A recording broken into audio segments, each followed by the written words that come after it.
ఈరోజు మన సెమీకండక్టర్‌లో మనము సిస్టమ్ వెరిలాగ్ సిరీస్‌లో అరేస్ అంటే ఏంటో ఇప్పుడు చూద్దాం. అరేస్ అంటే ఏంటి అనంటే collection of same data type variables అన్నమాట. సో, సేమ్ డేటా టైప్ వేరియబుల్స్‌ని అంటే ఇంట్ ఆర్ బిట్ ఆర్ బైట్ ఇవన్నీ మనకి డేటా టైప్స్ కదా! ఇది collection of same data type. అంటే ఇంట్ వేరియబుల్‌తో ఉన్న అన్ని డేటా టైప్స్, అన్ని వేరియబుల్స్‌ని కలెక్ట్ చేసి ఒక మెమరీ లొకేషన్‌లో ఆర్డర్‌లో పెట్టడమే అరేస్ అన్నమాట. సో, మనకి ఎన్ని టైప్స్ ఆఫ్ అరేస్ ఉన్నాయంటే ఫస్ట్ ఫిక్స్డ్ సైజ్ అరే, సెకండ్ డైనమిక్ అరే, థర్డ్ అసోసియేటివ్ అరే, ఫోర్త్ క్యూస్. సో ఇవన్నిటి గురించి మనం చూద్దాం. ఫిక్స్డ్ సైజ్ అరే అంటే ఏంటి అని అంటే ఆ పర్టిక్యులర్ సైజ్, ఆ అరే యొక్క సైజు ఫిక్స్ అనమాట. సో దాన్ని మనం ఎలా రాస్తాము అని అంటే ఇప్పుడు సపోజ్ లాజిక్ అని ఉంది. Logic 7 down to 0 A. So దీని సైజ్ ఏంటి? దీని సైజ్ 1, లొకేషన్ 1 అనమాట. అంతే, ఇది ఫిక్స్. ఇప్పుడు 7 down to 0 ఏ 3 అయినా ఇది మన సిస్టమ్ వెరిలాగ్లో కొత్తగా వచ్చిందనమాట. ఇలా డైరెక్ట్గా 3 అని రాసేయచ్చు. మనకి తెలిసినది ఏంటి 0 down to 2 ఇలా మనకి తెలిసింది. యాక్చువల్గా సిస్టమ్ వెరిలాగ్లో ఇది కొత్తగా వచ్చింది. మనం డైరెక్ట్ 3 అని రాసేస్తే ఇక్కడ 3 లొకేషన్స్ అది తీసేసుకుంటుంది అనమాట. సో ఇది ఇలా మనము ఈ సైజ్ని 3 అని ఫిక్స్ చేసేయచ్చు అనమాట. ఇది ఫిక్స్డ్ సైజ్ అని మనము చెప్పొచ్చు. సో ఫిక్స్డ్ సైజ్లో మనకి ఇంకా చాలా ఉన్నాయన్నమాట. ఫిక్స్డ్ సైజ్లో ఏమున్నాయి అని అంటే 1D, 2D, 3D అంటే 1 డైమెన్షనల్, 2 డైమెన్షనల్, 3 డైమెన్షనల్. సో బేసిక్గా మనము 1 డైమెన్షనల్ ఫిక్స్డ్ సైజ్లో 1 డైమెన్షనల్ అరేస్ ఎలా మనము రాస్తాము అని అంటే లాజిక్ ఏ 3 ఆర్ 4, 5 ఏదైనా. సో ఇది 1 డైమెన్షనల్ అనమాట. అంటే ఇది ఎలా ఉంటుంది 0, 1, 2 ఈ 3 లొకేషన్స్, ఇవి ఇండిసెస్, ఇండెక్స్, ఇవి ఇక్కడ డేటా లొకేషన్స్ ఉంటాయి. సో ఈ పర్టికులర్ లొకేషన్లో ఏం డేటా రాస్తాము అనేది.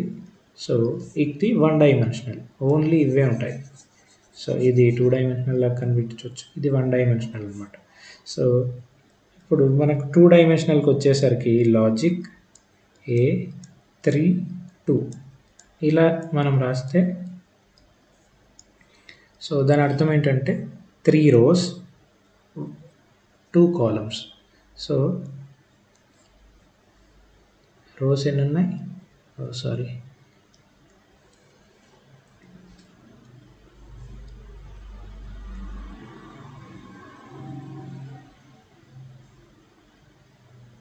త్రీ రోస్ ఉన్నాయి, 2 columns ఉన్నాయి, అంటే ఇవి. సో ఇదే అనమాట. First row, second row, third row, first కాలం, సెకండ్ కాలం. ఇది 2D. అప్పుడు అదే కాకుండా మనకి 3D కూడా ఉందన్నమాట. లాజిక్ ఏ 2, 3, 4. సో దీన్ని మనం ఎలా రిప్రజెంట్ చేయొచ్చు? ఫస్ట్ ఎన్ని రోస్ ఉన్నాయి? మనకి 2 rows ఉన్నాయి, రైట్. కాలమ్స్ ఎన్ని ఉన్నాయి? 3 ఉన్నాయి కదా. రోస్, కాలమ్స్, ఇది విడ్త్. ఇవెన్ ఉన్నాయి? 4 ఉన్నాయి. సో అంటే ఇలా బ్యాక్ మనము 4 గీసుకుంటే సో 1, 2, 3 ఇక్కడ మీకు 4 కనిపించేస్తున్నాయి, రైట్. సో ఇలా మనము ఇలా మనము డిక్లేర్ చేయొచ్చు అనమాట. ఇది 3D, ఇది 2D, ఇది 1D. ఇవన్నీ ఫిక్స్డ్ అరేస్ మళ్ళీ. సో ఇవన్నీ ఫిక్స్డ్ అరేస్లో ఇవన్నీ వస్తాయి అన్నమాట. సో ఇవే కాకుండా మనకి ప్యాక్డ్ అండ్ అన్ప్యాక్డ్ అరేస్ అని ఉంటాయి. So packed, unpacked. సో ఇవే కాకుండా మనకి ప్యాక్డ్ అండ్ అన్ప్యాక్డ్ అనేవి అరేస్ కూడా ఉంటాయి అన్నమాట. So packed and unpacked so unpacked arrays ఎలా రాస్తాము ఫస్ట్ అని అంటే లాజిక్ A2 2 3. సో ఈ 2 డైమెన్షనల్ 3 డైమెన్షనల్ ఇలాంటివన్నీ మనకి అన్ప్యాక్డ్లోకి వస్తాయి. సో బేసిక్గా ఈ పర్టికులర్ వేరియబుల్కి రైట్ సైడ్లో మనము ఓన్లీ ఇలా నెంబర్స్ రాస్తే లెఫ్ట్ సైడ్లో ఏమీ లేకపోతే దాన్ని మనం అన్ప్యాక్డ్ అనొచ్చు. లెఫ్ట్ సైడ్లో మనం కూడా రాసినప్పుడు లైక్ దాన్ని మనం ప్యాక్డ్ అంటాం. సో ఎలా అంటే లాజిక్ 3 డౌన్ టు 0 A2 అని ఉంటే సో ఇప్పుడు దీన్ని మనము ప్యాక్డ్ అరేస్ అని అంటాం. సో దీన్ని ఎలా కనిపిస్తుంది పిక్టోరియల్గా మనం చూస్తే మనకి ఎన్ని లొకేషన్స్ ఉన్నాయి, 2 లొకేషన్స్ ఉన్నాయి. సో ఈచ్ లొకేషన్ 4 బిట్స్ అనమాట, 0 to 3. సో ఈ 0th లొకేషన్లో ఈ 4 బిట్స్ని ప్యాక్ అయ్యి ఉన్నాయి. సో దాన్ని ప్యాక్డ్ అరేస్ అంటాం. అదే కాకుండా ఇంకో రకంగా కూడా ఇంకా వేరేలాగా కూడా రాయొచ్చు. 2 down to 0 3 down to 0 A2 అని ఉంటే ఇప్పుడు ఇవి ఎన్ని లొకేషన్స్, 2 లొకేషన్స్. సిమిలర్గా ఇది 0th లొకేషన్, ఇది ఫస్ట్ లొకేషన్. అదే కాకుండా ఇప్పుడు మనకి 3 ప్యాక్స్ ఉన్నాయి. ఈచ్ ప్యాక్ 4 బిట్స్ ఉంటాయి అన్నమాట. సో అంటే ఇక్కడ మనకి 3 ప్యాక్స్ క్రియేట్ చేసుకుంటే 0 to 3 0 to 3 0 to 3 అనే 4 ఇలా 3 ప్యాక్స్ ఉన్నాయన్నమాట. సో ఈచ్ ప్యాక్ 4 బిట్స్ అనమాట. ఇది ప్యాక్డ్ అరేస్ అనమాట. సో ఇవి మన ఫిక్స్డ్ అరేస్లో మనము చూడొచ్చు. దీన్ని మనము అసైన్ ఎలా చేస్తాము, ఇప్పుడు ఈ పర్టికులర్ లొకేషన్కి వాల్యూ రాయాలి అని అంటే ఇప్పుడు ఇది అన్ప్యాక్ అరే ఉంది. ఈ అన్ప్యాక్ అరేకి మనం వాల్యూ రాయాలి అని అంటే A equal to tick flower brackets values. ఎన్ని లొకేషన్స్ ఉన్నాయి, 2 లొకేషన్స్, 0, 1. ఆ డేటా దాంట్లోకి వెళ్ళిపోతుంది ఆ లొకేషన్స్లోకి. 5, 6 అని రాస్తే ఇప్పుడు మనం ఇక్కడ చూసాం కదా. సో ఇప్పుడు ఇది 2 లొకేషన్స్ ఉన్నాయి. ఈ 2 లొకేషన్స్లో 0th లొకేషన్లో 5, ఫస్ట్ లొకేషన్లో 6లోకి 6 వెళ్ళిపోతుంది అన్నమాట. సో ఇలాగే మనము అన్నిటికీ మనము రాయొచ్చు. 2D కోసం ఇలా ఇప్పుడు 2D కోసం మనం సపోజ్ రాస్తే A tick flower bracket end అయిపోయింది. సో దీని లోపల మనకి ఎన్ని లొకేషన్స్ ఎన్ని ఉన్నాయి, ఈచ్ లొకేషన్ అంటే ఈచ్ కాలం కోసం మనము రాస్తుండాలి.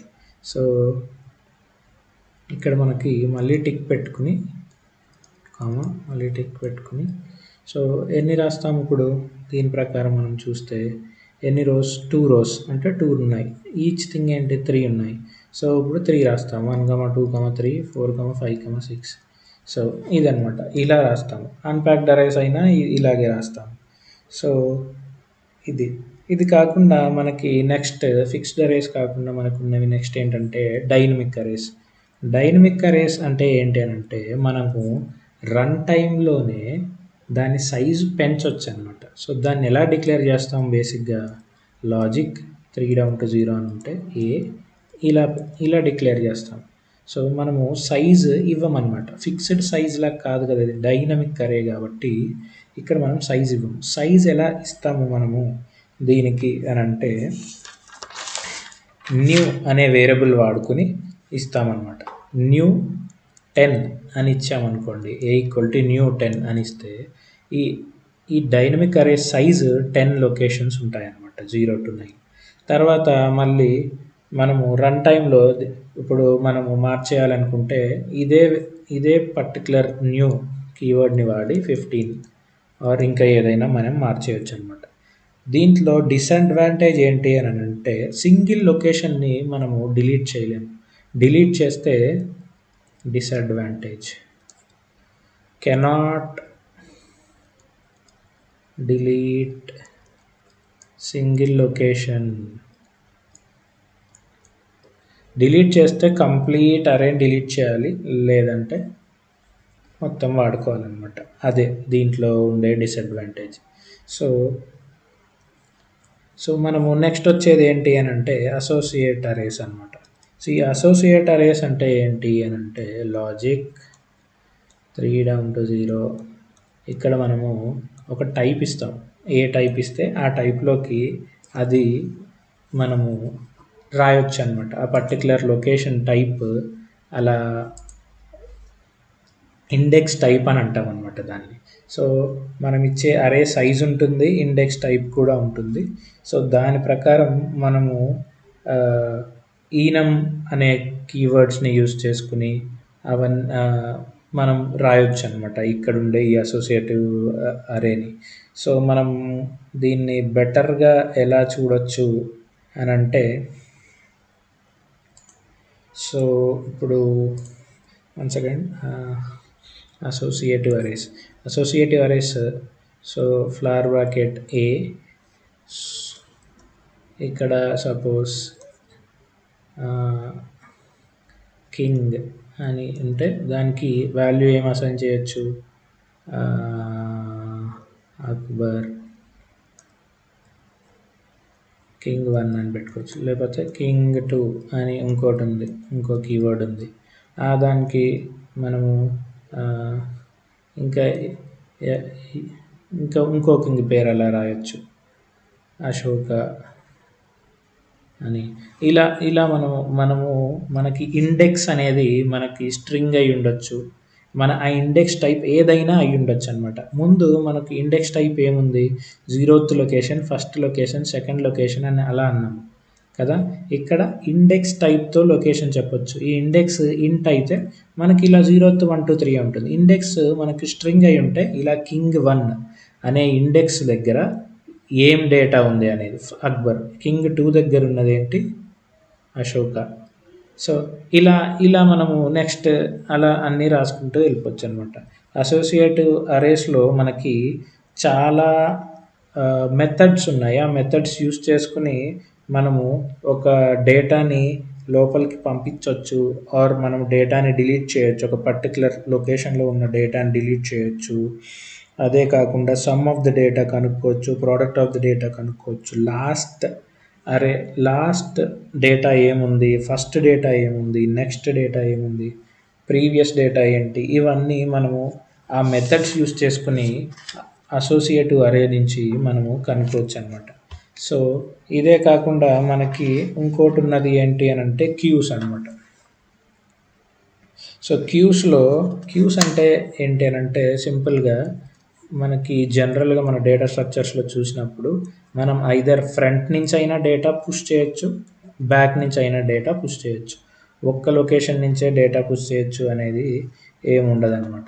సో దీంట్లో ఉండే మనకి సైజ్, ఇక్కడ కూడా మనకి మెథడ్స్ అన్నీ ఉంటాయి. సైజ్ ఎంత ఉందో కనుక్కోవడానికి సైజ్ అనే మెథడ్ ఉంది. ఇన్సర్ట్ యూస్ చేసుకుని మనము డేటా ఇన్సర్ట్ చేస్తాము. డిలీట్ అనేది యూస్ చేసుకుని డేటా డిలీట్ చేస్తాము. పుష్ ఫ్రంట్ అని ఉంటుంది, push front, push back. So queue కదా, ఫ్రంట్ నుంచి అయినా డేటా పుష్ చేయొచ్చు, బ్యాక్ నుంచి అయినా డేటా పుష్ చేయొచ్చు. అదే కాకుండా పాప్ ఫ్రంట్, పాప్ బ్యాక్ అనమాట. అంటే డేటా ఫస్ట్ నుంచి అయినా తీసేయచ్చు, లాస్ట్ నుంచి అయినా తీసేయచ్చు అనమాట. సో అది ఈ క్యూస్ అనమాట. సో ఇవే మనకి ఉన్న అరేస్ మన సిస్టమ్ వెరిలాగ్లో. హోప్ఫుల్లీ అర్థమైంది అనుకుంటున్నాను. చాలా వేగ్గా చెప్పాను, అండర్స్టాండింగ్ అయిందో లేదో తెలీదు. సో మీ అందరికి అర్థమైందని అనుకుంటున్నాను. ప్లీజ్ ఎవరికైనా ఏదైనా డౌట్స్ ఉంటే మీరు కమెంట్లో పెట్టినట్టయితే నేను దాన్ని బెటర్గా ఎక్స్ప్లెయిన్ చేయడానికి ట్రై చేస్తాను. And subscribe to Mana Semiconductors. Thank you.